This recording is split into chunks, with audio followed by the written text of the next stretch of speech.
சபரிமலைக்கு கல்லும் முள்ளும் காலுக்கு மெத்தை சுவாமியே ஐயப்போ ஐயப்போ சுவாமியே நெய் அபிஷேகம் சுவாமிக்கே கற்பூர தீபம் சுவாமிக்கே பாலபிஷேகம் சுவாமிக்கே மலர் அபிஷேகம் சுவாமிக்கே ஐயப்பமார்கள் கூறிக்கொண்டு ஐயர் நாடி சென்றிடுவார் சபரிமலைக்கு சென்றிடுவார் சுவாமியே ஐயப்போ ஐயப்போ சுவாமியே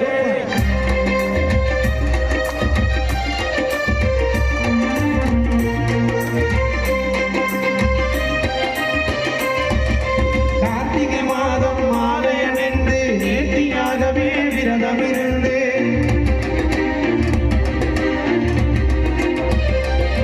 பார்த்த சாரதி மைந்தனே உன்னை பார்க்க வேண்டியே அமர்ந்திருந்தேன் பார்த்த சாரதி மைந்தனே உன்னை பார்க்க வேண்டியே